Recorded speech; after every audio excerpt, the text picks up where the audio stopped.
दर्शकवृन्द नमस्कार। कार्यक्रम स्वस्थ जीवनको आजको श्रृङ्खलामा यहाँलाई हार्दिक स्वागत छ। कार्यक्रम लिएर आज पनि हामी उपस्थित भएका छौँ एनटिभी प्लस, एनटिभी कोहलपुर र एनटिभी इटहरीका पर्दाहरूमा। नेपाल सरकार स्वास्थ्य तथा जनसङ्ख्या मन्त्रालय, राष्ट्रिय स्वास्थ्य शिक्षा सूचना तथा सञ्चार केन्द्र र नेपाल टेलिभिजन बीचको सहकार्यमा यो कार्यक्रम निर्माण एवं प्रसारण हुने गर्छ। कार्यक्रममा हामी स्वास्थ्य सम्बन्धी विभिन्न जानकारीहरू प्रस्तुत गर्ने गर्छौँ।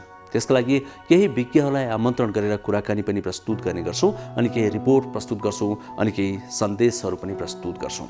समग्रमा स्वास्थ्य सम्बन्धी हाम्रो दैनिक जीवनमा आइपर्ने विभिन्न समस्याका समाधान हामी यस कार्यक्रममा खोज्ने प्रयास गर्छौँ। दर्शकवृन्द, समृद्ध नेपाल सुखी नेपाली। हामी सबैले भनिरहेका छौँ यो पछिल्लो समयमा समृद्धिका लागि के चाहिन्छ, विकासका लागि के चाहिन्छ, सुखका लागि के चाहिन्छ, ती विषयहरू खोतल्दै जाँदा स्वास्थ्य सबैभन्दा पहिला आउँछ। मुख्य आधार स्तम्भ हो स्वास्थ्य समृद्धिका लागि। यदि हरेक नागरिक स्वस्थ भएनन् भने त्यो देश, त्यो समाज समृद्ध हुन सक्दैन। यही कुरालाई मध्यनजर गर्दै नेपालको संविधानमा पनि स्वास्थ्यलाई मौलिक हकको रूपमा व्यवस्था गरिएको छ। यसको अर्थ हुन्छ कि हरेक नेपाली नागरिकले आधारभूत स्वास्थ्य सेवा निःशुल्क पाउनै पर्छ। के पाइरहेका छन् त?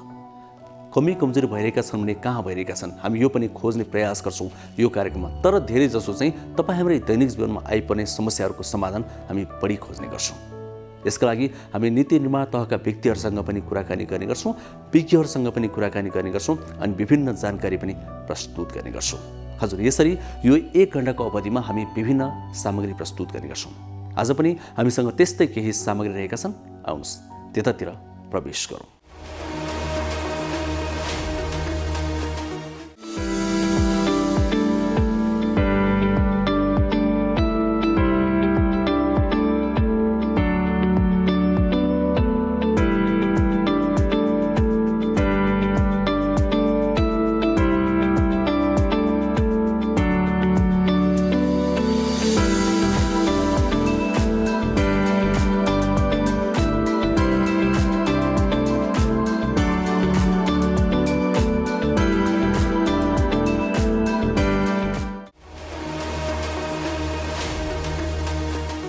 अब एक किसिम प्रसङ्ग कोरोना भाइरसको महामारीले हामीलाई मात्र होइन सिङ्गो संसारलाई नै एकदमै त्रसित बनाएको छ। धेरै देशहरूमा यसको सङ्क्रमणको दर ओह्रालो लागिरहेको छ नै, तर नेपालमा भने यो दर बढ्दै गएको छ। यो निकै चिन्ताको विषय हो। छिमेकी मित्र राष्ट्र भारतमा जब सङ्क्रमण बढ्दै जान्छ, खुल्ला सिमाना भएको कारणले गर्दा नेपालमा पनि त्यसको प्रत्यक्ष असर पर्छ। धेरै विज्ञहरूले नेपालमा बढ्नुको एउटा कारण त्यो पनि हो भन्ने गरेका छन्।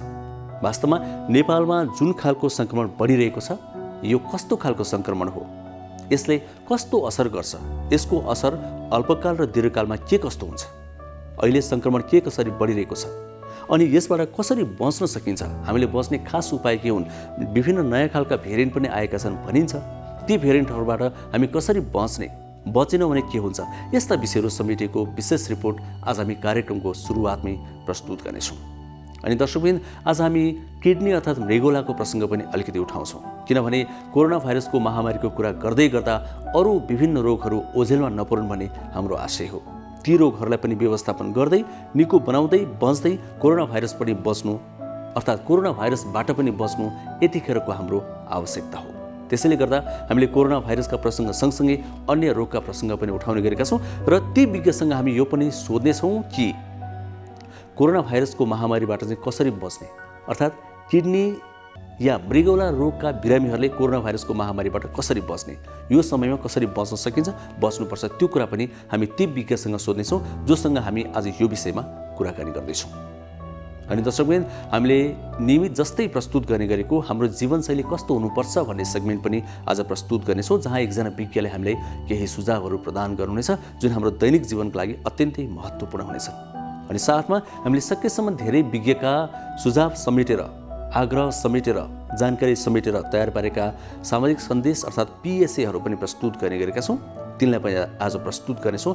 ती विभिन्न विषयका हुनेछन्, छोटा हुनेछन्, तर महत्त्वपूर्ण जानकारी तिनले प्रदान गर्नेछौँ। यसरी यो 1 घण्टाको अवधिलाई हामी सकेसम्म धेरै उपलब्धिमूलक र जानकारीमूलक बनाउने प्रयास गर्नेछौँ। सुरुवातमा भने कोरोना भाइरसको यो महामारीको अहिलेको वर्तमान अवस्थाको विषयमा हामीले तयार पारेको यो विशेष रिपोर्ट एकैछिन हेरौँ।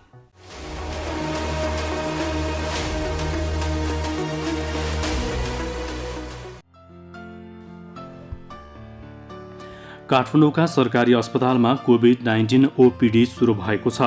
कोभिड-19 पोजिटिभ भएका सङ्क्रमितको अवस्था बुझ्न र आवश्यक उपचार व्यवस्था मिलाउन ओपिडी सुरु गरिएको हो। यी ओपिडीमा कोभिड सङ्क्रमितले आफ्नो स्वास्थ्य अवस्थाको बारेमा जाँच गर्नेछन्। जाँच गर्दा सामान्य भएमा घरमा पठाउने, अक्सिजन चाहिए ओपिडीमै दिने र गम्भीर अवस्था देखिएमा अस्पतालमै भर्ना गर्ने व्यवस्था मिलाइनेछ। यो व्यवस्थाले सङ्क्रमितलाई ढुक्क हुने र अस्पताल व्यवस्थापनमा समेत सहयोग पुग्नेछ। अहिले कतिपय सङ्क्रमितहरू अस्पतालमा बेड पाइँदैन भनेर घरमै बसेका छन्। कतिपय सङ्क्रमितहरू सामान्य अवस्था हुँदाहुँदै पनि डरले अस्पतालमै गएर बसिरहेका छन्। अब ओपिडी सुरु भएपछि यो समस्या अन्त्य हुनेछ। अब ओपिडी सुरु भएपछि सङ्क्रमितको रिपोर्ट हेरिन्छ, आवश्यक परामर्श दिइन्छ, घरमा बस्नुपर्ने कि अक्सिजन दिनुपर्ने कि भर्ना हुनुपर्ने वा घरमा बस्दा के गर्ने, कस्तो अवस्थामा अस्पताल आउने, यी सबै परामर्शपछि सङ्क्रमितलाई सहज हुनेछ। उपत्यकाका ठुला सरकारी अस्पताल र निजी अस्पताल गरी 13वटा अस्पतालमा अहिले ओपिडी सहितको आकस्मिक सेवा सुरु भएको छ। कुनै पनि सङ्क्रमितले यी अस्पतालहरूमा गएर आफ्नो अवस्थाको बारेमा जानकारी लिन सक्नेछन्। स्वास्थ्य तथा जनसङ्ख्या मन्त्रालयले वीर अस्पताल, ट्रमा सेन्टर, टेकु अस्पताल, त्रिवी शिक्षण अस्पताल, सशस्त्र प्रहरी अस्पताल, वीरेन्द्र अस्पताल छाउनीमा यी सेवा उपलब्ध रहेको जनाएको छ। यस्तै पाटन अस्पताल, भक्तपुर अस्पताल, नेपाल प्रहरी अस्पताल, मनमोहन अस्पताल Sitapaila, Nepal medical college Jorpati, Kathmandu medical college Sinamangal, KIST अस्पताल गुवारको र धुलिखेल अस्पताल काभ्रेमा यो सेवा सुरु भएको छ। यी अस्पतालहरूले वरपरका अरू साना र सहायक अस्पतालहरूलाई थप सहयोग चाहिएको खण्डमा समेत समन्वय र सहयोग गर्नेछन्। स्वास्थ्य तथा जनसङ्ख्या मन्त्रालयले कोभिड-19 महामारी नेपालमा केही हप्ता अझै चुनौतीपूर्ण रहेको जनाएको छ। मन्त्रालयले स्वास्थ्य क्षेत्र रात-दिन कोभिड-19 विरुद्धको लडाइँमा लागि पर्दा पनि सङ्क्रमण जति घट्नुपर्ने हो त्यति घट्न नसकेको बताएको छ। मन्त्रालयले जनस्वास्थ्यका मापदण्ड र निषेधाज्ञा पालना गर्न पनि आग्रह गरेको छ। नयाँ भेरिएन्ट B.1.617 का पनि नयाँ 3 प्रजातिहरू छन्। ती हुन् B.1.617.1, B.1.617.2 र B.1.617.3 जुन एक अर्कामा अलिकति फरक रहेका छन्। यो नयाँ प्रजातिका कोरोना भाइरस सर्ने दर विभिन्न देशमा उच्च रहेको छ। यस प्रकृतिका सङ्क्रमण भएका व्यक्तिहरूमा सङ्क्रमणको जोखिम पनि बढी पाइएको छ। जसलाई सङ्क्रमण भइरहेको छ जटिलता पनि अलि बढी हुने पाइएको छ। धेरैले यो नयाँ प्रजातिलाई कोभिड-19 विरुद्धको खोपले काम गर्छ कि गर्दैन भन्ने प्रश्न पनि गर्नुभएको छ। हालसम्म हामीलाई प्राप्त जानकारी अनुसार नयाँ प्रजातिको भाइरसलाई पनि यो खोप प्रभावकारी नै छ। खोप लगाएका व्यक्तिमा यो प्रजातिको सङ्क्रमण हुँदा मृत्यु हुने र सिकिस्त हुने दर खोप नलगाउने व्यक्तिको तुलनामा एकदम कम छ। त्यसकारण यो नयाँ भेरिएन्टबाट पनि बच्ने उपाय भनेको दूरी कायम गरेर बस्ने, 3 लेयरको मास्क लगाउने, हावा ओहोर दोहोर हुने ठाउँमा बस्ने, भिडभाडबाट टाढा रहने र खोक्दा हाच्छिउँ गर्दा नाक र मुख राम्ररी छोप्ने र बेला बेलामा हात सफा गर्ने हो। नयाँ प्रजातिका भाइरस एक अर्कामा सर्ने दर उच्च रहेकोले यहाँहरूलाई सकभर घरबाट बाहिर ननिस्किनु हुन स्वास्थ्य तथा जनसङ्ख्या मन्त्रालय हार्दिक अनुरोध गर्दछ।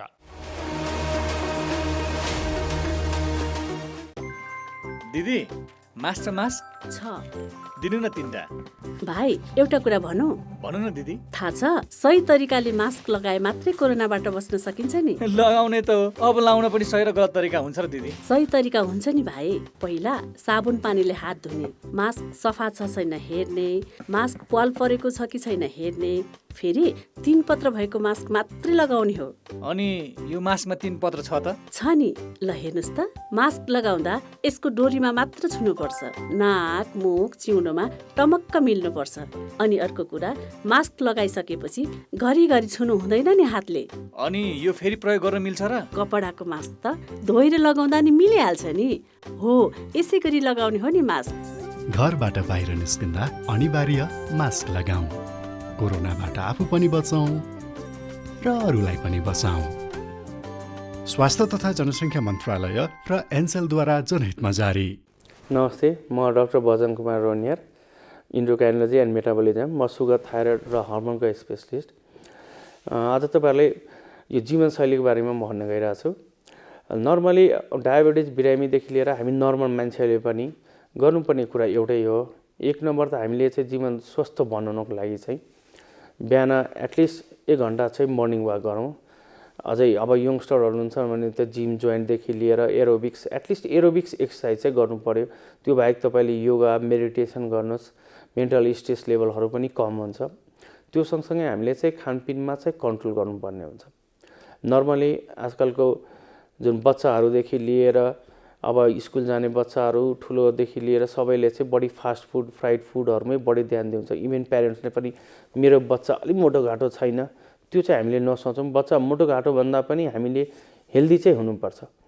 त्यही भएर बच्चाहरूलाई पनि सक्दो यो फ्राइड फुड, फास्ट फुड रेस्टुरेन्टमा लगेर खुवाउने, यस्तो चिल्लो खुवाउनु भन्दा राम्रो बरु घरकै तपाईँको यो भेजिटेबल्सहरूदेखि नर्मल दाल भात तरकारी खुवाउने गर्नुहोस्, फ्रुट्सहरू बढी खुवाउने गर्नुहोस्। मासु माछा अन्डा पनि प्रोटिन डाइटहरू चाहिन्छ, त्यसै खानुहोस्। अझ यो प्रोटिन डाइटहरूमा बढी यो रातो मासुहरू चाहिँ सक्दो नखाउँ, बरु यसको चिकन, फिसहरू, यो पोल्ट्रीहरूको बरु खाँदा चाहिँ राम्रो हुन्छ। त्यसपछि अब हामीले यो चुरोट र मदिराहरू पनि छोड्ने गर्नु पर्यो। चुरोटले पनि नराम्रै कम्प्लिकेसनहरू ल्याउँछन्, जस्तै मुटुको समस्या, फोक्सोको समस्याहरू आउन सक्छ। त्यसै रक्सीले गर्दाखेरि कलेजोको समस्याहरू आउन सक्छ। यसले गर्दाखेरि पनि सुगर, प्रेसरहरू सबै बढ्न सक्छ। त्यही भएर चाहिँ सक्दो तपाईँको चाहिँ रक्सी खाँदैन खाउँ, कहिलेकाहीँ खानै गर्नु परे पनि भन्छौँ हामीले चाहिँ 1 देखि 2 प्याक, त्योभन्दा चाहिँ सक्दो खान चाहिँ मिल्दैन भनेर। इभन डायबिटिज भएको बिरामीले पनि नर्मली क्यालोरी मेन्टेनहरू गरौँ। डायबिटिज भएको बिरामीले चाहिँ मेनली चाहिँ हाई कार्बोहाइड्रेट चाहिँ खानु गर्नु भएन। चिनीबाट बनेको खानेकुराहरू, तेलमा तारेकोहरू, रातो मासु, कोल्ड ड्रिङ्क्स, घिउ, तर, चुरोट, रक्सीहरू चाहिँ नखाउँ।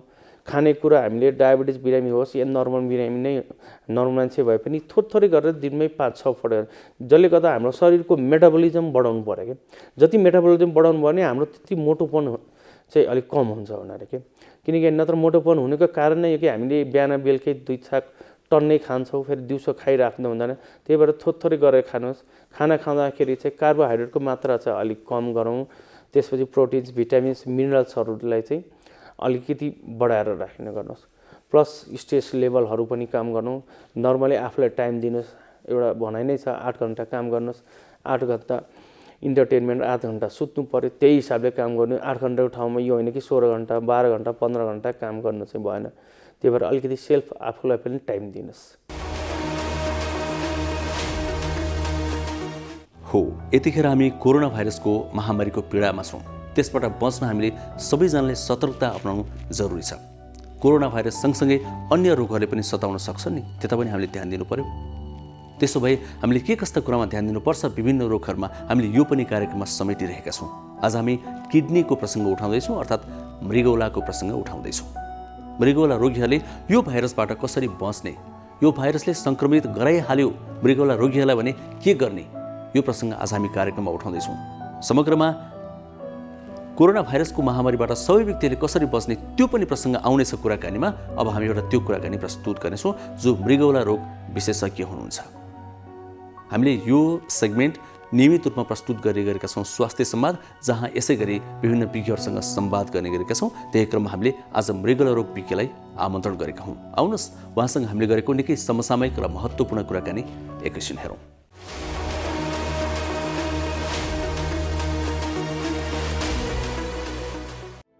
विश्वभर करिब 80 करोड भन्दा धेरै मानिस मृगौला रोगबाट पीडित छन्। नसर्ने रोग भए पनि विश्वभर यसबाट प्रभावित हुनेको सङ्ख्या बढ्दो छ। अहिले विश्व नै कोरोना भाइरसको त्रासमा रहेकोले मृगौलाका रोगी बढी नै सचेत हुनुपर्ने विज्ञहरू बताउँछन्। कोरोना भाइरसले मुख्यतः श्वास प्रश्वास प्रणालीमा आक्रमण गर्ने भए पनि मृगौलालाई समेत यसले समस्यामा पार्न सक्छ। श्वास प्रश्वास प्रणालीमा समस्या भएकाहरूको मृगौला समेत अस्वस्थ रहने सम्भावना हुने चिकित्सकहरू बताउँछन्। कोरोना भाइरस सङ्क्रमणको सुरुवातमा रुगा लाग्ने, ज्वरो आउने, खोकी लाग्ने, सास फेर्न गाह्रो हुने जस्ता लक्षण देखिए पनि सङ्क्रमण गम्भीर भए निमोनिया हुने, श्वास प्रश्वास प्रणालीसँगै मृगौला फेल भई मृत्यु हुने सम्भावना रहन्छ। यस्तो अवस्थामा मुटु र छातीका बिरामीहरू तथा मृगौला प्रत्यारोपण गरेका मानिस, बालबालिका, ज्येष्ठ नागरिक र जसको प्रतिरक्षा प्रणाली कमजोर छ उनीहरू जोखिममा पर्ने सम्भावना रहन्छ। अहिले मृगौला लगायत विभिन्न खाले समस्याका कारण उपचार गराइरहेका बिरामीहरूमा समेत कोरोना सङ्क्रमण देखिएको छ। यस्तो बेला मृगौला रोगबाट पीडित बिरामीहरूले ख्याल गर्नुपर्ने कुराहरू के होलान्? अहिले सबैभन्दा बढी देखिने भनेको किडनीको पत्थरी एउटा मेन चिज हो। त्यो सँगसँगै अरू किडनी उमेर पुगेका 50-60 वर्ष पुगेका बिरामीहरूलाई प्रोस्टेटको समस्या बढी देखिन्छ पुरुषहरूमा। त्यसपछि प्रोस्टेटको क्यान्सर, पिसाब थैलीको क्यान्सर र किडनीको क्यान्सर बढी देखिन्छ। र अरू चाहिँ नि मेडिकल रोगहरू ग्लोमेरुलोनेफ्राइटिसहरू भन्ने हुन्छ, त्यो चाहिँ नि बढी देखिन्छ। वास्तवमा यो पत्थरी चाहिँ के कारण हुने गर्छ? पत्थरी बन्ने चाहिँ नि कारणहरू एकदमै धेरै छन् हैन। यसरी बुझ्नुपर्छ कि पत्थरी बन्दाखेरि हाम्रो चाहिँ नि किडनीबाट पिसाब छानिन्छ, पिसाब बन्छ। पिसाब छानिने क्रममा, पिसाब बन्ने क्रममा शरीरमा भएको, रगतमा भएको नचाहिने चिजहरू पिसाब भएर जाने हो। र पिसाबमा चाहिँ नि कति चिजहरू घोलिन्छ, कति चिजहरू घोलिँदैन। पिसाबमा चाहिँ नि नघोलिँदाखेरि सर्टेन चिजहरू जुन मिनरल्सहरू हुन्छ तिनीहरू चाहिँ नि नघोलिँदाखेरि त्यो किडनीको भित्र रहिरहन्छ र त बिस्तारै बिस्तारै त्यो जम्मा हुँदै हुँदै गएर पत्थरी बन्ने हो हैन। हामीले यसरी बुझ्नुपर्छ कि यसलाई जस्तो एउटा ग्लासमा हामीले 1 ग्लास पानी राख्यौँ, त्यसमा चाहिँ नि 1 ग्लास नुन राख्दाखेरि त्यो घोलिन्छ हैन। त्यसमा 2 ग्लास नुन राख्यो भने तपाईँको घोलिँदैन। मतलब त्यसमा कि भने त्यो नुन बढी भयो कि भने पानी कम भयो हैन। त्यो भयो हुनाले त्यसमा कि भने मिनरल्सहरू या शरीरमा उत्पत्ति हुने चाहिँ नि 4 चिजहरू जुन पत्थरी बन्ने चिजहरू बढी भयो या पानी कम भयो जसले पिसाबले घुलाउन सकेन र त्यही किडनीमै जम्मा भइराख्यो र त्यो बिस्तारै जम्मा हुँदा हुँदै गएर पत्थरी बन्ने हो। कस्तो ठ्याक्कै के यहाँले भन्नु हुँदै गर्दाखेरि चाहिँ एकदम धेरै पानी पिउनेलाई चाहिँ कम हुन्छ होला जस्तो भयो कि वास्तवमा त्यो हो? त्यो मात्रै होइन, त्यो चाहिँ नि सर्टेन हिसाबले भन्ने हो भने पानी बढी पिउनेलाई कम हुन्छ तर हुँदै नहुने भन्ने होइन। सर्टेन चिजहरू हुन्छ त्यो चाहिँ नि पानीमा पनि घुलिँदैन र पत्थरी बन्छ। मृगौलामा पत्थरी हुँदा र अन्य ठाउँमा पनि पत्थरी हुँदा कस्ता कस्ता लक्षणहरू देखिन्छन्? सबैमा एउटै हुन्छ या फरक फरक? होइन, सबै चिजमा फरक हुन्छ। जस्तो मृगौलामा पत्थरी भएको लक्षण र पित्तथैलीमा पत्थरी भएको लक्षणहरू फरक छ। पिसाब नलीमा पत्थरी भयो भने लक्षण फरक हुन्छ। मेन चाहिँ नि लक्षण भनेको दुख्ने हो। सबैभन्दा चाहिँ नि धेरै लक्षण भनेको दुख्ने। जस्तै किडनीमा हुँदाखेरि कस्तो लक्षण देखिन्छ त? मेन चाहिँ दुख्ने नै हो। एउटा चाहिँ दुख्ने, अर्को कुरा चाहिँ पिसाबमा रगत आउने हैन। कति मान्छेहरूलाई चाहिँ लक्षणै देखिँदैन, किडनी चाहिँ नि बिग्रिसकेपछि मात्रै थाहा हुन्छ हैन। कति मान्छेहरूलाई चाहिँ नि अरू रोगको कारणले गर्दाखेरि भिडियो एक्सरे गराउँदाखेरि पत्थरी देखिन्छ हैन, त्यसमा कुनै लक्षणै देखिँदैन। त्यो हुँदा त अलि जटिल हुने भयो नि त हैन। कि एकदमै गाह्रो भएपछि मात्रै थाहा पाइयो भने त बिरामीलाई झन् उसलाई जटिल हुने भयो। त्यो हुँदाखेरि चाहिँ हामीले यो किडनीको अथवा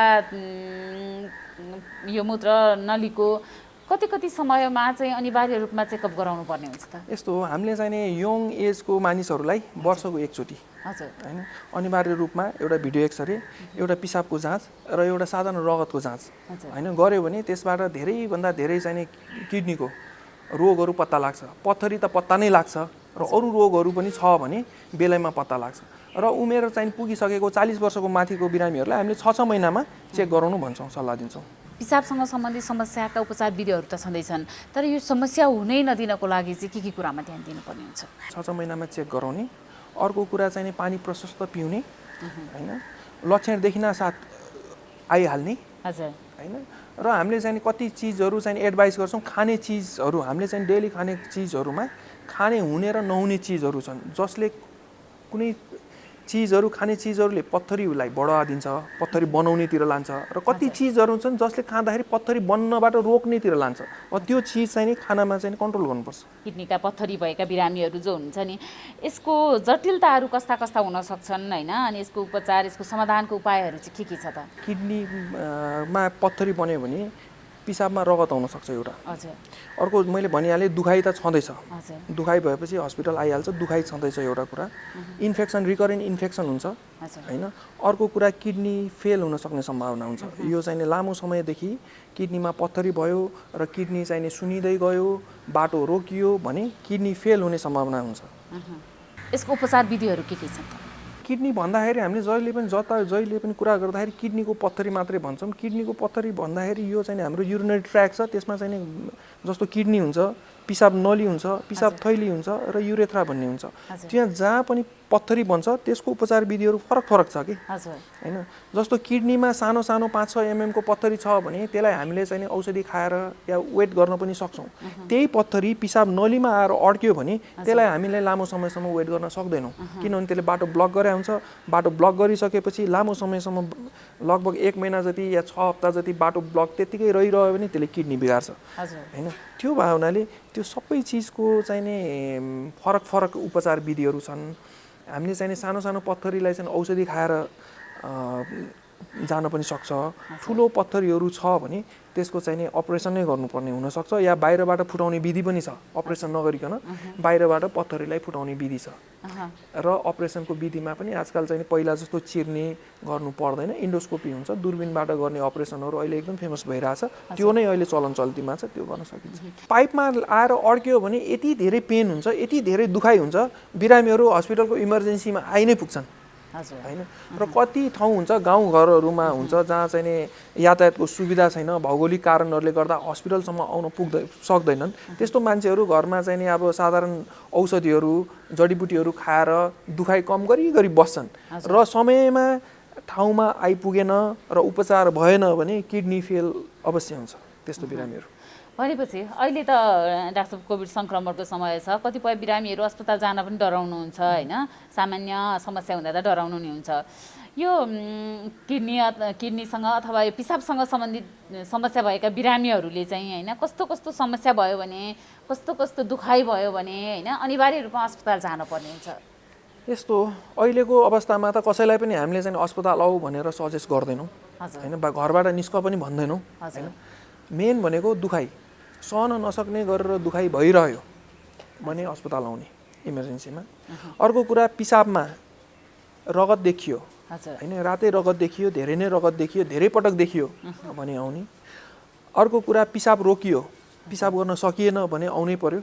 घरमा पिसाब गर्न सकिएन भने अस्पताल आउनु पर्यो।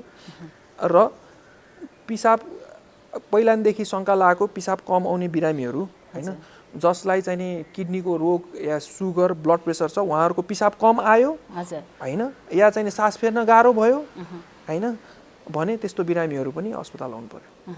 डाक्टर साहब अहिलेको समयमा समग्रमा भन्नुपर्दा होइन यो पिसाब तथा अङ्ग प्रत्यारोपणसँग सम्बन्धित कस्ता उपचारहरू उपलब्ध छन् त नेपालमा?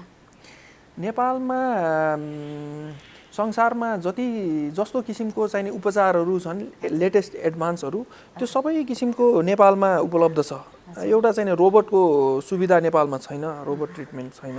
बाँकी सबै किसिमको सुविधाहरू छ र नेपालमा चाहिँ सबै किसिमका यो उपचार विधिहरू प्र्याक्टिस गरिरहेका छौँ हामीहरू। यहाँ मृगौला प्रत्यारोपण विशेषज्ञ पनि हुनुहुन्छ, अलिकति हामी मृगौला प्रत्यारोपणको पनि कुरा गर्छौँ।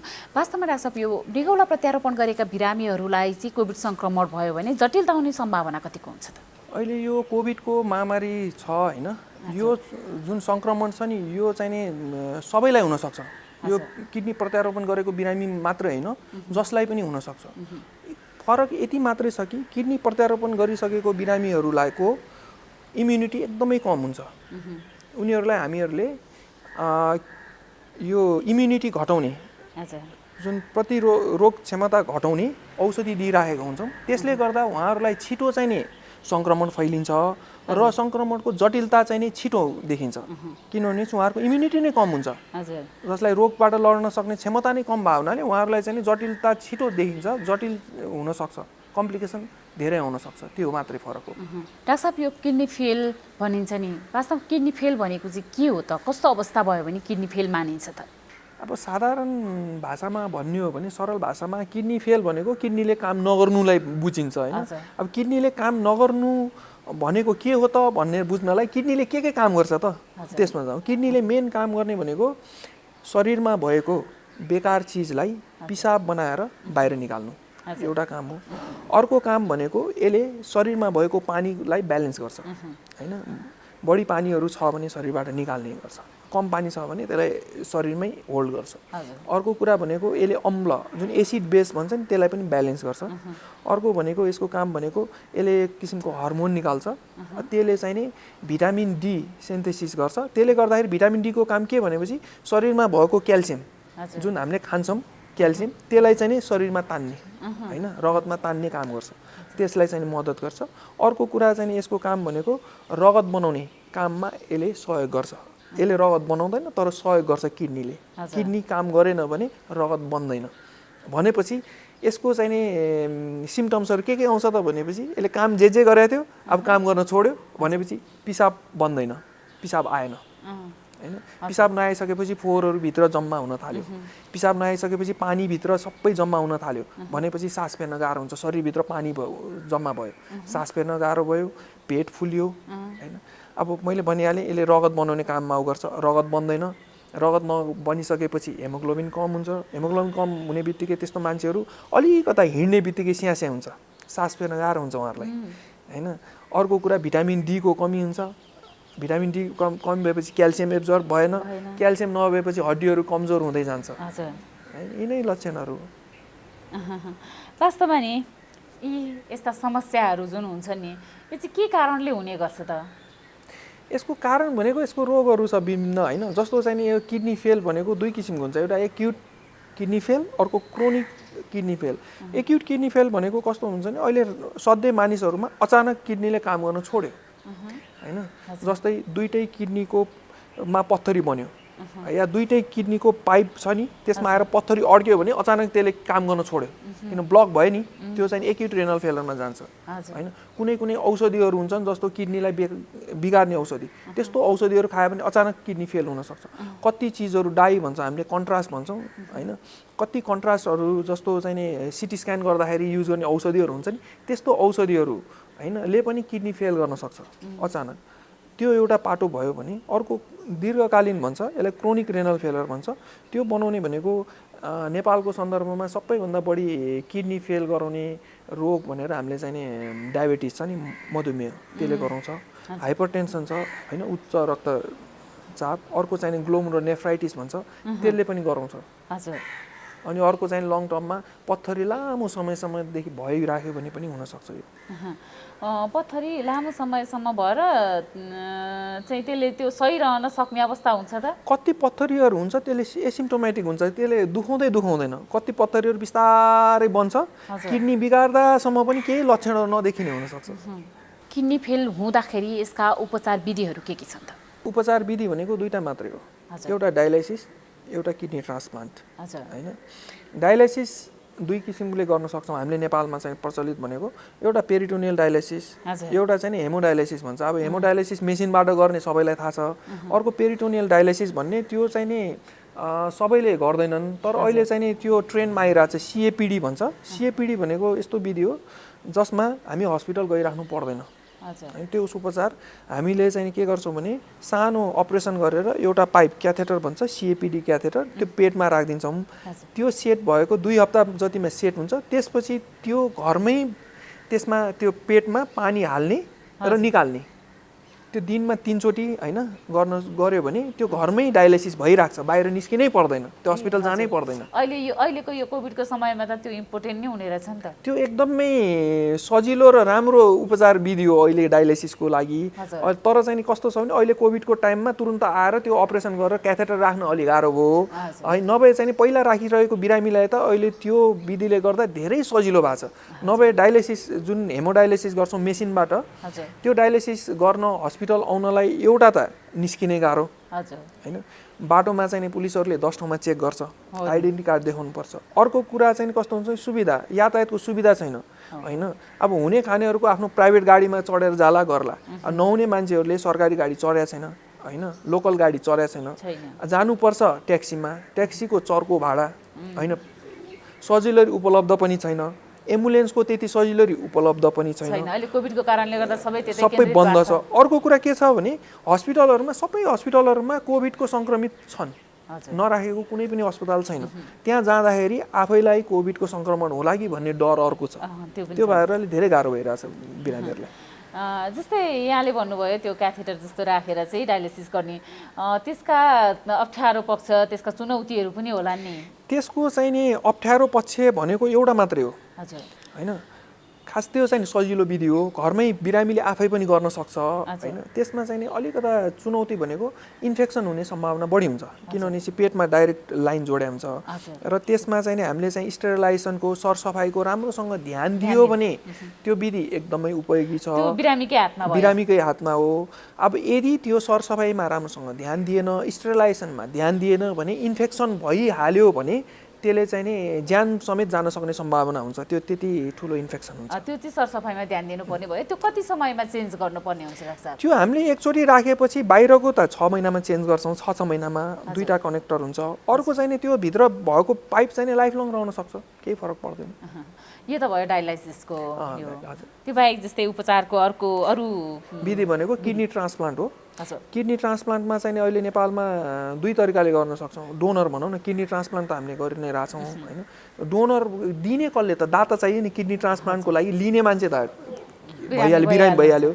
दिने मान्छे दाता को हुनसक्छ त भन्दाखेरि एउटा लाइफ डोनर भन्छौँ, अर्को भनेको ब्रेन डेथ डोनर भन्छौँ। लाइफ डोनर भनेको बिरामीको परिवारभित्रबाट नाता खुलेको मान्छेले दिन सक्छ। नेपालमा फेरि यो नाताको जुन क्राइटेरिया छ एकदम भेग बनाएको छ, यो दुनियाँमा कतै पनि छैन यति धेरै नातेदारले दिन सक्ने।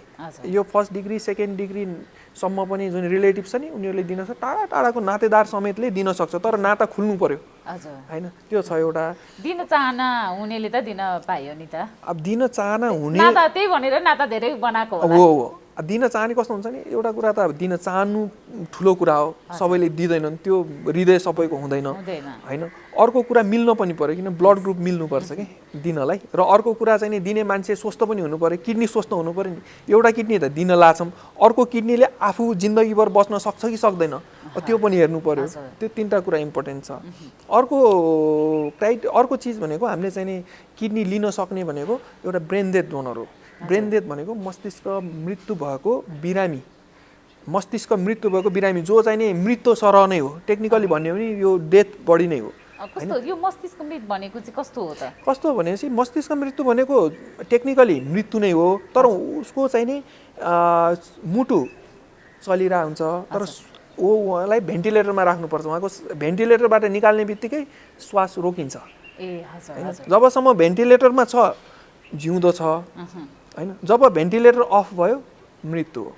त्यसको कुनै अगाडि चाहिँ उपचार हुँदैन भनेपछि त्यस्तो मान्छेले, त्यस्तो बिरामी नै भनौँ, त्यस्तो बिरामीले दिन सक्छ। यो चाहिँ नि नेपालमा धेरै हुन्छ, तर चाहिँ नि कस्तो छ भने चाहिँ हाम्रो नेपालीहरूको अब विडम्बना भनौँ, अब बिरामीहरूको चाहिँ नि ब्याड लक भनौँ न, त्यो पाइरहेको छैन। हुन त सरकारले चाहिँ नि नेपाल सरकारले स्वास्थ्य मन्त्रालयले 2074 सालमा यो ऐन बनाइसकेको छ, नियम बनाइसकेको छ। मर्ने मान्छेको इच्छा छ छैन थाहा छैन, तर जुन परिवारको मान्छेको इच्छा हुनु पर्यो, परिवारको मान्छेले दिन चाह्यो भने दिन सक्छ। आखिरमा त्यो गएर लासलाई जलाउने नै हो, गाड्ने नै हो भनेपछि त्यो अङ्ग, 2टा अङ्ग किडनी, त्यसबाट चाहिँ नि मस्तिष्क मृत्यु भएको मानिसबाट 8वटा अङ्गसम्म निकाल्न मिल्छ। अहिले नेपालमा हामी चाहिँ नि ट्रान्सप्लान्ट गर्ने भनेको किडनी ट्रान्सप्लान्ट, लिभर ट्रान्सप्लान्ट भइरहेछ होइन। नत्र त्यहाँबाट कलेजो, प्याङ्क्रियास भन्छ, 2टा फोक्सो होइन, आन्द्रा, छालासम्म पनि ट्रान्सप्लान्ट गर्न सकिन्छ। अङ्गदान भनेर पनि गर्नुभएको हुन्छ नि होइन। त्यो दान गरिसकेका मान्छेहरूको त लिन मिल्छ नि होइन र? यस्तो हो कि दान गरिसकेको मान्छेहरूबाट लिन मिल्छ, तर त्यसमा पनि परिवारको मान्छेले दिँदैन भन्यो भने लिन पाइँदैन त्यो दान गरेको मान्छेले गर्दाखेरि एउटा सहज के हुन्छ भनेपछि मृत्यु हुने मान्छेले को इच्छा थियो भनेर परिवारको मान्छेहरूले सहजै दिन खोज्छन् हैन। नभए चाहिँ नि नेपालमा अहिलेसम्म 4 वर्ष भइसक्यो नियम भएको, जम्मा 3टा मात्रै ब्रेन डेथको अपरेसन भएको छ। त्यसबाट 6 जना व्यक्ति लाभान्वित भएको छ, ट्रान्सप्लान्ट पाइरहेको छ। उहाँहरूले एकदम राम्रो जीवन बिताइराख्नु भएको छ। नत्र यो ऐन बनेको 4 वर्ष हुँदाखेरि धेरै ब्रेन डेथको अपरेसन हुनु पर्थ्यो, किडनी कलेजोको ट्रान्सप्लान्ट हुनु पर्थ्यो, तर त्यो चाहिँ नि प्रभावकारी रूपमा भइराखेको छैन। अब यो चाहिँ नि जनचेतनाको कमी हो हैन, या चाहिँ नि मानिसहरूमा यसको चाहिँ नि थाहै छैन हैन, या चाहिँ यसको एडभर्टाइजमेन्ट नभएको हो हैन। अब यो कहाँनिर चुकेको छ थाहा छैन, कहाँ चुकिरहेछ।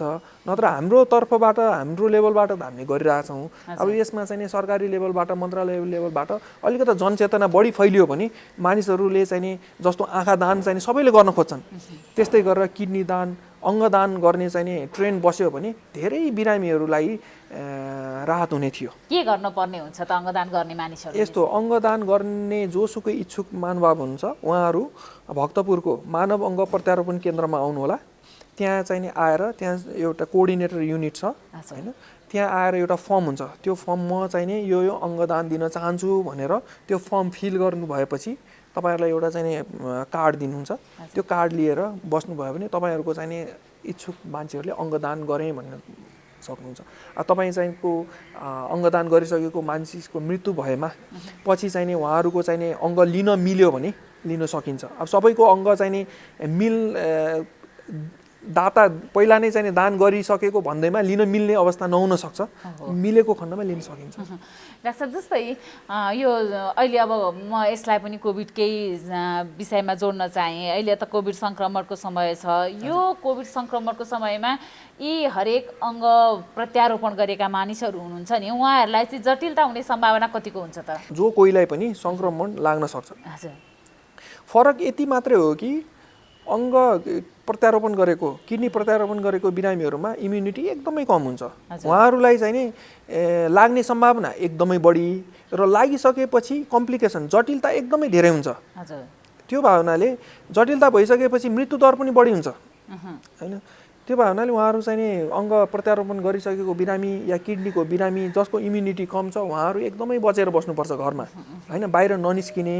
यो चाहिँ सङ्क्रमितको अगाडि छेउछाउमा पनि नपर्ने र जो कोही पनि सङ्क्रमण नभएको भएको त थाहा हुँदैन नजचाइकन बाहिर निस्किने मानिसहरूसँग घरमा पनि अलिकता डिस्टेन्स मेन्टेन गरेर र मास्क लगाएर बस्ने गर्नुपर्छ। डिगोलासँग सम्बन्धित बिरामीहरूले कस्तो प्रकारको खानपान अनि जीवनशैली अपनाउनुपर्छ? अब जीवनशैली त अब यस्तो हो, उहाँहरूलाई चाहिँ मेन चाहिँ इन्फेक्सन हुने सम्भावना एकदमै बढी हुन्छ। उहाँहरूले चाहिँ सरसफाइमा एकदमै ध्यान दिनुपर्छ हैन। अब जीवनशैली भन्दाखेरि शारीरिक जनरली व्यायाम हुन्छ नि, व्यायाम चाहिँ गरिराख्ने, इम्युनिटी बढाउने खानेकुराहरू पौष्टिक तत्त्वहरू खाने हैन, र मास्क लगाएर बस्ने र सङ्क्रमण हुन नदिने नै हो। अहिले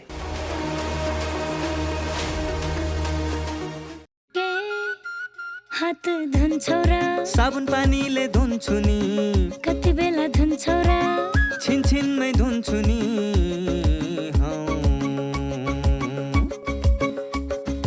घरमा पस्दा अफिस पस्दा सधैँ धुन्छु हात, कोरोनालाई यसै गरी भगाइदिन्छु म त। घरमा पस्दा अफिस पस्दा सधैँ धुन्छु हात, कोरोनालाई यसै गरी भगाइदिन्छु म त। भान्सा छिर्नु अगाडि खाना खानु अगाडि जहाँ त्यही छोएपछि हातले छोपी खोकेपछि। हात धुन्छौ र साबुन पानीले धुन्छु नि, कति बेला धुन्छौ र छिनछिनमै धुन्छु नि। कोरोनाबाट बस्ने 3 उपायहरू: व्यक्ति व्यक्ति बीच 2 मिटर टाढा बस्ने, घरबाट बाहिर निस्कँदा मास्क लगाउने र बेला बेलामा साबुन पानीले मिची 20 सेकेन्डसम्म हात धुने। कोरोनाबाट आफू पनि बचाउँ र अरूलाई पनि बचाउँ। नमस्ते, म डाक्टर ललन खतिवडा, छाला तथा यौन रोग विशेषज्ञ। अब म तपाईँहरूलाई आज कस्तो खालको हाम्रो जीवनशैली हुनुपर्छ त भन्ने कुराहरू के भन्न गइरहेको छु। सबैभन्दा पहिले त यो खालि छालाको रोगको लागि मात्रै होइन, सम्पूर्ण समस्याको लागि चाहिँ एउटा चाहिँ तपाईँलाई राम्रो सल्लाह हुनेछ। पहिले त हामी घाम लाग्नुभन्दा अगाडि नै उठिसक्नुपर्छ। त्यो हाम्रो पुराकालदेखि नै हाम्रो भनिआएको चलन हो। वर्षक 6 बजेभन्दा अगाडि उठिसकेपछि अनि आफ्नो नित्य दैनिक शौचहरू गरिसकेपछि हल्का तपाईँले 15 देखि लगभग 45 मिनटसम्म तपाईँको अवस्था हेरेर होइन, अब त माइल्ड टु मोडरेट सिभियर भन्छ, तपाईँको कस्तो खालको तपाईँ मान्छे हुनुहुन्छ त्यो अनुसारले तपाईँले एउटा एक्सर्साइजहरू गर्नुपर्छ, पसिना निकाल्ने काम गर्नुपर्छ नम्बर 1। त्यसपछि गएर तपाईँले आफ्नो अनि पानी पिउनुपर्छ आफ्नो वेट अनुसार। तपाईँले 2 देखि 4 ग्लाससम्म 5 ग्लाससम्म तपाईँले पानी पिउने गर्नुहोस्। अनि त्यसपछि एकछिन खाली छोडिदिने, अनि त्यसपछि गएर तपाईँले ब्रेकफास्टहरू लिने। र ब्रेकफास्ट लिँदाखेरि सबैभन्दा ठुलो कुरो भनेको अर्ली ब्रेकफास्ट चाहिँ तपाईँले सलाद लिनुहोस्, काँचो चिज लिनुहोस्। त्यसमा तपाईँको हुनसक्छ काँक्रो, गाजर, मुला, के पाइन्छ सिजनल त्यो खाने गर्नुहोस्। त्यो खाइसकेपछि अनि तपाईँको के ब्रेकफास्ट हुन्छ तपाईँको आफ्नो खानाहरूमा, तपाईँको रोटी हुन्छ, खाना हुन्छ। पहिले त्यो खाइसकेपछि जनरली के भन्छ भने 5 mg पर केजी बडी वेट भन्छ। भनेको तपाईँ अब 70 केजीको हुनुहुन्छ भने 350 ग्राम जति तपाईँ सलाद खानुहोस्। त्यसपछि मात्रै तपाईँको अरू ठोस खानेकुराहरू तपाईँ अब दाल भात तरकारी अचार के खानुहुन्छ त्यसपछि खानुहोस्। अनि त्यसपछि खाइसकेपछि तपाईँले अनि त्यसपछि गएर तपाईँ बाहिर निस्किनुभन्दा अगाडि सनस्क्रिन लाउने गर्नुहोस् जहिले पनि। छालालाई तपाईँलाई त्यसलाई अब हेरेर तपाईँको छाला अलिकति ड्राई छ भने पहिले मोइस्चराइजिङ अप्लाई गर्नुहोस्, मोइस्चराइजिङ लगाउनुहोस्, सनस्क्रिन लगाउनुहोस्। सनस्क्रिन लगाउँदाखेरि तपाईँ सक्नुहुन्छ भने हरेक 3-4 घन्टामा राम्रो क्वालिटीको सनब्लक अलि मजाले लगाएर हिँड्नुभयो भने तपाईँको बाहिरी देखिने, अझ हामी फेसमा मात्रै भन्दैनौँ, त्यही तपाईँको कपडाले नढाकिने ठाउँहरू जस्तो हातहरू भयो, घाँटीहरू भयो, फेसहरू भयो, सनब्लक लगाउने गर्नुहोस्। त्यसपछि गएर तपाईँ आफ्नो पढ्नुहुन्छ, काम गर्नुहुन्छ, के सबै कामहरू गरिसकेपछि राति पनि तपाईँ डिनरहरू गरिसकेपछि राति सही समयमा सुत्ने गर्नुहोस्। 10 बजेपछि तपाईँ मोबाइलहरू हेर्ने, अरू इलेक्ट्रोनिक मिडियाहरू चलाउने काम नगर्नु होला। 10 बजेपछि सुत्नुभयो र बिहान 6 बजेभन्दा अगाडि उठ्ने। अनि अहिले मैले भने जस्तो केही हल्का कामहरू गर्नुभयो भने राम्रो हुन्छ। अनि तपाईँले नुहाउँदाखेरिको एउटा सानो टिप्स तपाईँलाई के भन्दाखेरि, नुहाउँदाखेरि जहिले पनि माइल्ड साबुनहरूले, जस्तो बजारमा पाइन्छ नि डोभ साबुनहरू भयो, पियर साबुनहरू भयो, यस्ता साबुनहरू प्रयोग गर्ने गर्नुहोस्। हार्ड साबुनहरू लाइफबुआ, रातो खालको त्यो लाइफबुआ, डिटोल साबुनहरू अब प्रचार गरे जस्तो त फेरि उनीहरूले गर्ला नि, तर पनि ती साबुनहरूले तपाईँले जनरली नुहाउनु हुँदैन। त्यसले चाहिँ हाम्रो शरीरमा भएको मोइस्चर चिल्लोपनालाई हटाउँछ र त्यसले गर्दा तपाईँलाई छालामा समस्याहरू देखिन सक्छ। अनि त्यो नुहाइसकेपछि माइल्ड साबुनले नुहाइसकेपछि मोइस्चराइजिङ लगाउने गर्नुहोस्। जाडोमा सक्नुहुन्छ 1 दिन बिराएर अथवा म्याक्सिमम् 2 दिन बिराएर नुहाउने गर्नुहोस्। गर्मीमा हरेक दिन नुहाउनुहोस्।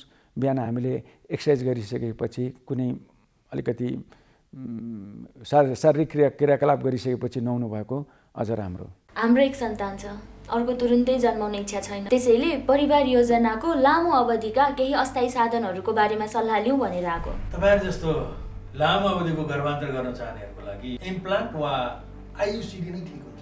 अनि यो इम्प्लान्ट आयुसिडी कहाँ कसरी प्रयोग गरिन्छ, कति समय काम गर्छ होला? इम्प्लान्ट चाहिँ महिलाहरूको पाखुराको छाला मुनि राख्ने र यो एक पटक राखेपछि 5 वर्षसम्म गर्भ रहँदैन। अनि आयुसिडी नि? आयुसिडी चाहिँ महिलाहरूको पाठेघरमा राखिन्छ र यो एक पटक राखेपछि 12 वर्षसम्म गर्भ रहँदैन। बीचमै सन्तानको रहर भयो भने, यदि तपाईहरुलाई बीचैमा सन्तानको रहर भएमा यी दुवै साधनहरूलाई झिक्न पनि सकिन्छ। अनि यी दुवै अस्थायी साधनहरू कतिको सुरक्षित छन् त? सुरक्षित र प्रभावकारी छन्। तपाईहरुले केही डर मान्नु पर्दैन। पहिला तपाईहरु सल्लाह गर्नुहोस्, त्यसपछि सेवाको लागि त हामी जहिले आउनुहुन्छ तयार छौँ। नमस्कार, म प्राध्यापक डाक्टर सबिना भट्टराई, छाला तथा यौन रोग विशेषज्ञ। र स्वास्थ्य भनेको के हो त, शरीरमा स्वास्थ्य रहनलाई के गर्नुपर्छ भन्ने कुरालाई चाहिँ म जानकारी दिन चाहन्छु। र स्वास्थ्य भनेको चाहिँ एउटा पोजिटिभिटी, जहिले पनि एउटा ऊर्जा होस् शरीरमा। र यो गर्नको लागि चाहिँ आई थिङ्क खानाहरू चाहिँ हामीले नियमितपूर्वक कम भए पनि पौष्टिक पदार्थयुक्त खानाहरू खाने, व्यायाम आफ्नो शरीरमा व्यायामहरू इन्कर्पोरेट गर्ने, जति मिनट भए पनि एटलिस्ट आफ्नो शरीरमा व्यायाम राख्दा पनि ठिक हुन्छ। र नेगेटिभिटी अथवा यो ऊर्जा पनि नेगेटिभ ऊर्जा चाहिँ हाम्रोबाट निकाल्नुपर्छ। सकेसम्म तनावहरू कम लिने बानी बसाल्नु पर्यो, किनकि अहिलेको होडबाजीको टाइम, अहिलेको एकदम एक्टिभ जीवनमा त स्ट्रेस कसलाई हुँदैन त। तर स्ट्रेसलाई मिनिमाइज गर्नलाई अथवा यो तनावलाई चाहिँ कम गर्नको लागि चाहिँ विभिन्न माध्यमहरू हुन्छ। मेडिटेसन भयो अथवा व्यायामै हुन्छ, अथवा आफूलाई मन परेको हबिजहरू लिने, गाना सुन्ने, पेन्ट गर्ने, तिनीहरूले पनि हाम्रो शरीरमा धेरै यो स्ट्रेसहरू कम गर्छ। र म छाला रोग विशेषज्ञको कारण एउटा हैसियतले के पनि भन्न चाहन्छु भनेको, हाम्रो छाला चाहिँ एउटा भित्री शरीरको कस्तो भइरहेको ऐना हो। जब छाला स्वस्थ हुन्छ, कपाल स्वस्थ हुन्छ, नङहरू स्वस्थ छन्, तब हाम्रो शरीरमा धेरै कुराहरू चाहिँ हाम्रो स्वस्थ देखिन्छ। किन धेरै शरीरमा बिग्रेको धेरै जस्तो मुटुको रोग, किडनीको रोग, तिनीहरूको धेरै अर्ग्यानको डिफेक्ट चाहिँ पहिले नै स्किनमा आएर देखेर हामीले धेरै कतिजना अब थाइरोइडहरू भयो, हर्मोनल इम्ब्यालेन्सहरू हुन्छ, कसैको हर्मोन्सहरू यो कामहरू गरिरहेको हुँदैन। सो त्यो उनीहरूको पनि सबै स्किनमा देखिन्छ र स्किनबाट नै हामीले कतिजना यो टेस्ट गरेर आउनुहोस् है भनेर भन्ने हुन्छौँ, सो द्याट भित्र यो शरीरमा कुन चाहिँ अर्ग्यान काम गरिरहेछन् थाहा हुन्छ। र आफ्नो स्किनलाई चाहिँ नियमित स्याहार गर्नलाई आफ्नो खानपानमा विशेष ध्यान दिनै पर्छ। व्यायाम, शारीरिक व्यायामको शरीरमा गर्दा राम्रो हुन्छ। र अर्को कुरा चाहिँ हामीले मुख धुने, मुखमा धोएपछि शरीर मोइस्चराइजर लाउने, सनस्क्रिन लाउने, राति पनि यो धोएर यसलाई मोइस्चराइजर लाएर राम्रो बनाइदिने। सो यिनीहरू सिम्पल रुटिनको कुराहरू हो जुन चाहिँ गरे भने हाम्रो भित्री स्वास्थ्य पनि राम्रो हुन्छ र बाहिरी स्वास्थ्य पनि राम्रो हुन्छ। दर्शकवृन्द, फेरि पनि कार्यक्रममा हार्दिक स्वागत छ। समय अझै पनि बाँकी छ, हामीले केही जानकारीमूलक सामग्री प्रस्तुत गर्नु नै छ। अब एकैछिन जीवनशैलीको कुरा गरौँ।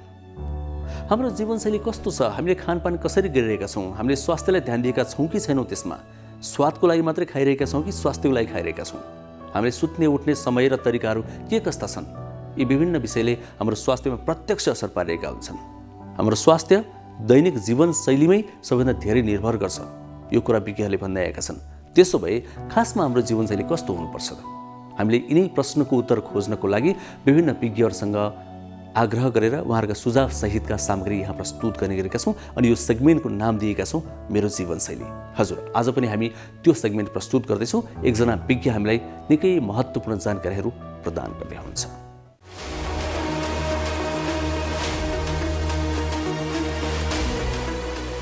नमस्ते, म डाक्टर प्रज्वल श्रेष्ठ। हाल वीर अस्पतालमा छाती रोग विशेषज्ञको रूपमा कार्यरत छु। विश्वव्यापी रूपमा फैलेको कोरोना भाइरस सङ्क्रमणको दोस्रो लहरमा हाम्रो देश नेपाल पनि नराम्रोसँग चेपेटिएको छ। हालसम्म यस रोगले करिब 4.5 लाख मानिस सङ्क्रमित भइसकेका छन् भने लगभग 5,000 को हाराहारीमा बिरामीहरूको मृत्यु भइसकेको छ हाम्रो देशमा।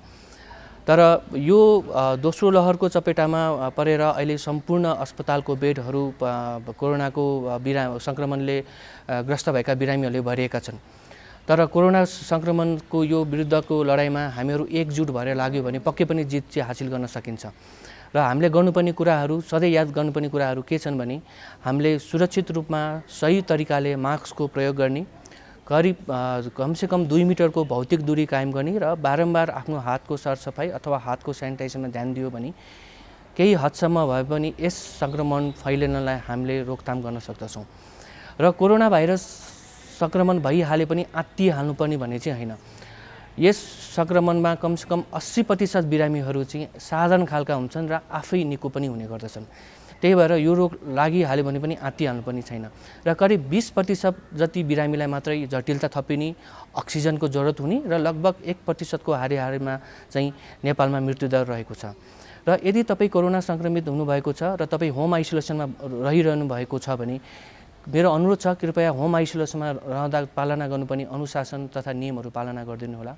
सक्नुहुन्छ भने तपाईँ छुट्टै कोठामा बस्नु होला, तपाईँले प्रयोग गर्ने भान्सा शौचालय अलग गर्नु होला।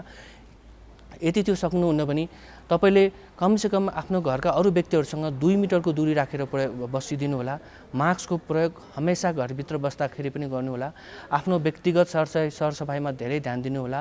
आफूले प्रयोग गरेको शौचालय र भान्सा तथा खानाका भाँडाहरूलाई आफैले सफा गर्नुहोला र घरको होम आइसोलेसनमा बस्ने बेलामा आफ्नो अक्सिजनको मात्रा बारम्बार दिनमा कमसेकम 6 घन्टामा दिनको 4 चोटि नाप्ने गर्नुहोला। यदि अक्सिजनको स्याचुरेसन अक्सिजनको मात्रा 94% भन्दा माथि छ भने तपाईँ आत्तिनु पर्दैन। तपाईँको अक्सिजनको मात्रा 94% भन्दा कम भएको छ अथवा तपाईँलाई दोस्रो हप्तासम्म पनि अथवा 7 दिनभन्दा बढी उच्च ज्वरो आइरहेको छ, जिउ धेरै मात्रामा गलेको छ भने चाहिँ तपाईँमा थप जटिलता थपेको हुन सक्ने अनुमान गर्न सकिन्छ। यस्तो भएको खण्डमा कृपया तुरुन्त ढिला नगरिकन नजिकको स्वास्थ्य केन्द्रमा गएर चिकित्सकको परामर्श लिनुहोला। होम आइसोलेसनमा बस्दाखेरि तपाईँले अर्को ध्यान दिनुपर्ने कुरा भनेको आफ्नो खानपानमा पनि हो। यस्तो बेलामा धेरैभन्दा धेरै मात्रामा झोलिलो कुराहरू खाने र प्रोटिनयुक्त कुराहरू धेरै मात्रामा सेवन गरे पनि आफ्नो इम्युनिटी पावर बढाउन सकिन्छ र यो रोग विरुद्ध लड्न सकिन्छ। तर यदि तपाईँलाई घरमै अक्सिजन कम भएको छ र हस्पिटल जान सक्नुहुन्न भने कृपया शरीरलाई घोप्टो पारेर, हामी त्यसलाई अवेक प्रोनिङ भन्छौँ, घोप्टो पारेर छाती र सिरानी मुनि पेट मुनि सिरानी राखेर चाहिँ घोप्टो पारेर कमसेकम 2-2 घन्टाको रूपमा घोप्टो पारेर सुत्ने, दायाँ कोल्टो फेरेर सुत्ने, बायाँ कोल्टो फेरेर सुत्ने र 2 घन्टा सिधा भएर ठाडो भएर बस्ने गरेमा पनि यसले शरीरमा अक्सिजनको मात्रामा केही बढाउन सक्दछ। कृपया घरमै अक्सिजन राखेर घरमै अक्सिजन लगाउने र स्टोरेज जस्ता औषधिहरू घरमै चिकित्सकको परामर्श बिना खाइराख्नु भएको छ भने त्यो गलत हो। सक्नुहुन्छ भने हस्पिटलमा गएर भर्ना हुनुहोस्, होइन भने कमसेकम दिनमा 1-2 चोटि चिकित्सकको परामर्श चाहिँ लिने गर्नुहोला त्यस्ता बिरामीहरूले। यस विषम परिस्थितिमा अग्रपन्थीमा रहेर खटेर काम गर्नेहरू विशेषतः स्वास्थ्यकर्मीहरू र सुरक्षाकर्मीहरूको पनि मनोबल उच्च राख्न हामीले जरुरी छ। कृपया उनीहरूलाई तपाईँले मनोबल उच्च राख्ने काम गर्नुहोला। उनीहरूबाट आएको परामर्शहरू निर्देशनलाई सही ढङ्गले पालना गरिदिनु होला र यो विषम अवस्थामा कृपया मैले अघि पनि भने एउटा भरपर्दो सञ्चार माध्यमबाट आएको समाचारहरू, सूचनाहरू र निर्देशनहरूलाई नै सुन्ने गरौँ, पढ्ने गरौँ र हेर्ने गरौँ र त्यो समाचार अरूसँग पनि सेयर गर्ने गरौँ। कोरोना विरुद्ध हामी एकजुट भएर अघि बढ्यो भने पक्कै पनि हामीले यो भाइरस विरुद्ध जित हासिल गर्न सक्छौँ। नेपाल सरकारबाट उपलब्ध गराएको भ्याक्सिन यदि तपाईँ त्यो वर्गमा पर्नुहुन्छ भने ढिला नगरिकन त्यो भ्याक्सिन पनि तपाईँले लगाउनुहोस् भन्ने चाहिँ म तपाईँलाई सल्लाह दिन चाहन्छु। यदि कुनै व्यक्तिलाई सङ्क्रमण भएको छ र रुगाखोकी वा श्वास प्रश्वास सम्बन्धी रोग लागेको छ भने खोक्दा, हाच्छिउँ गर्दा, बोल्दा निस्किने साना साना कणलाई रोक्ने काम मास्कले गर्दछ। त्यसैले मास्कको उचित प्रयोगले कोभिड-19 को सङ्क्रमणबाट धेरै हदसम्म बच्न सकिन्छ। मास्कको प्रयोग गर्दा ध्यान दिनुपर्ने कुराहरू: मास्क लगाउनु अघि मिची कम्तीमा 20 सेकेन्ड साबुन पानीले हात धुने वा सेनिटाइजरको प्रयोग गर्ने। मास्क च्यातिएको छ कि छैन वा सफा छ कि छैन जाँच गर्ने। मास्क खुकुलो छ र छेउबाट हावा छिरेको छ भने त्यसले काम गर्दैन। त्यसैले मास्क लगाउँदा डोरीमा समाई अनुहारमा टम्म मिल्ने गरी लगाउने। मास्क लगाउँदा नाक, मुख र चिउँडो ढाकिने गरी लगाउने। मास्कको रङ्गीन भागलाई बाहिर पारेर लगाउने। युज एन्ड थ्रो नाम दिएको मास्क डिस्पोजेबल भएकोले यसलाई एक पटक प्रयोग गरेपछि पुनः प्रयोग नगर्ने। डिस्पोजेबल मास्क धोएर, सुकाएर वा उल्टो फेरेर नलगाउने। सकभर मास्कलाई हातले नछुने। लगाउँदा र फुकाल्दा डोरी मात्रै प्रयोग गर्ने। एक अर्काबाट कम्तीमा 2 मिटर टाढा बसौँ। घरबाट बाहिर जाँदा अनिवार्य मास्क लगाऊ। नमस्कार, मेरो नाम चाहिँ पलेश्वर जोशी लाखे हो। म त्रिभुवन युनिभर्सिटी टिचिङ हस्पिटलको सर्जन हो, पेट सम्बन्धी सर्जन हो। अब उत्तम जीवनशैली भन्नाले अब त्यो प्रत्येक व्यक्तिमा फरक हुनसक्छ। मेरो लागि चाहिँ बिहानै सबेरै उठेर थोरै व्यायाम गरेर अनि पोषणयुक्त खानेकुरा खाएर र आफूलाई जहिले पनि एक्टिभ राखेर एउटा त फिजिकली एक्टिभ हुने र दिमागलाई पनि चलाइराखेर एक्टिभ भएर टाइममै सुतेर मिनिमम 6 घन्टा सुतेर र यो धेरै चुरोट नखाने, जाँड रक्सी चाहिँ सकेसम्म नखाने, अनि पोजिटिभ एटिट्युड दिने, लाइक जे कुरालाई पनि पोजिटिभली लिने। भनिन्छ नि एउटा ग्लासमा आधी पानी भरेको ग्लास छ भने कसैले चाहिँ यो आधी पानी भरेको छ भन्छ, कसैले चाहिँ आधी खाली भनेर भन्छ। सो हामीले चाहिँ जहिले पनि आधी भरेको छ भने पोजिटिभ एटिट्युड लिनु पर्यो। यसरी पोजिटिभ एटिट्युड लिएर चिन्ता नगरेर, हुन त जीवनमा धेरै चिन्ताहरू त हुन्छ, तर चिन्ता नलिएर कम गरेर पोजिटिभ एटिट्युड लिएर अरूलाई सहयोग गर्ने भावना राखेर त्यसरी चाहिँ आफ्नो जीवनशैली हुनुपर्छ जस्तो लाग्छ।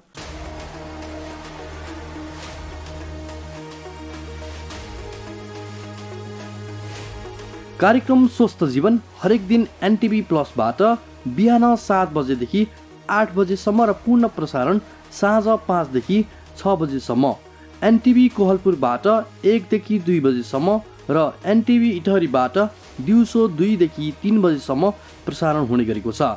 स्वास्थ्य सम्बन्धी यहाँहरूको कुनै जिज्ञासा वा समस्या भएमा हामी सम्बन्धित विज्ञहरूबाट समाधान खोजी कार्यक्रममा प्रसारण गर्नेछौँ। हामीलाई सम्पर्क गर्ने माध्यमहरू यस प्रकार रहेका छन्: फोन, एसएमएस तथा भाइबरको लागि 98 43 52 93 97, इमेल swasthjivan@ntv.org.np। यस कार्यक्रमको बारेमा आफ्नो सल्लाह, सुझाव र प्रतिक्रिया पनि यहाँहरूले यिनै माध्यम मार्फत दिन सक्नुहुनेछ। साथै कार्यक्रममा के कस्ता सामग्री, विषय वा विज्ञहरू समेट्नु पर्ला भन्ने विषयमा पनि सुझाव दिन सक्नुहुन्छ। कार्यक्रम यहाँहरूले सामाजिक सञ्जाल मार्फत पनि हेर्न सक्नुहुनेछ। YouTube Nepal television, mobile application Nepal television, Facebook facebook.com/naptv2041। दर्शकवृन्द, समय सकिन आँटेको छ, हामीले बिदा माग्नु पर्छ नै। त्योभन्दा अगाडि केही कुराहरू भन्न बाँकी नै छन्। यो कार्यक्रम कस्तो लाग्छ, सल्लाह, प्रतिक्रिया, सुझाव पठाउन नबिर्सनुहोला। तिनी हाम्रो मार्गदर्शक हुनेछन्, तिनकै आधारमा हामी कार्यक्रम निर्माण गर्नेछौँ। कमी कमजोरी छन् भने ती पनि हटाउनेछौँ। अनि यहाँहरूका स्वास्थ्य सम्बन्धी कुनै जिज्ञासा छन्, प्रश्न छन्, सोध्नुपर्ने छ, या कतै कुनै गुनासो छ सम्बन्धित भने त्यो पनि पठाउन सक्नुहुन्छ। यिनको लागि यहाँले टेलिफोन गर्दा पनि हुन्छ, प्रत्यक्ष हामी कुराकानी गर्छौँ, या एसएमएस गर्दा पनि हुन्छ, भाइबर मार्फत पनि त्यही नम्बरमा जोडिन सक्नुहुन्छ। हामीले स्क्रिनमा त्यो नम्बर देखाइरहेका छौँ। अर्को कुरा, यहाँहरूले इमेल प्रयोग गर्न पनि सक्नुहुन्छ, इमेल ठेगाना पनि स्क्रिनमा देखाइरहेका छौँ। यो कार्यक्रम एनटिभी प्लसमा, एनटिभी कोहलपुरमा, एनटिभी इटहरीमा हेर्न त सक्नुहुन्छ नै, यी बाहेक विभिन्न सामाजिक सञ्जालहरूमा पनि हेर्न सक्नुहुन्छ। जस्तै युट्युबमा, नेपाल टेलिभिजनको मोबाइल एप्समा, वेबसाइटमा हेर्न सक्नुहुन्छ। अहिलेको निकै चर्चित सामाजिक सञ्जाल फेसबुकमा पनि यो कार्यक्रम हेर्न सक्नुहुन्छ। नेपाल टेलिभिजनको आधिकारिक फेसबुक पेज, जसको नाम नेपाल टेलिभिजन रहेको छ, त्यहाँ हरेक दिन साँझ 5 देखि 6 बजेसम्म यो कार्यक्रम प्रत्यक्ष नै अर्थात् लाइभ नै पनि प्रस्तुत हुने गर्छ। आउनुहोस्, कोरोना भाइरसको महामारीबाट आफू पनि बचौँ, अरूलाई पनि बचाउँ। कोरोना भाइरसबाट बच्ने भन्दैमा अरू रोगहरूलाई नजरअन्दाज नगरौँ। अरू रोगहरूले सताउन सक्छन्, त्यसले सबै कुरालाई समान रूपले ध्यान दिएर अगाडि बढौँ। हामी पक्कै पनि बच्न सक्छौँ। यो युद्ध हामी सबै मिलेर जित्नु छ। आजको लागि कार्यक्रमबाट हामी बिदा माग्छौँ। भोलि आजकै सम्ममा भेटौँला। हामी सबैजना बिदा दिनुहोस्। हस्त, नमस्ते।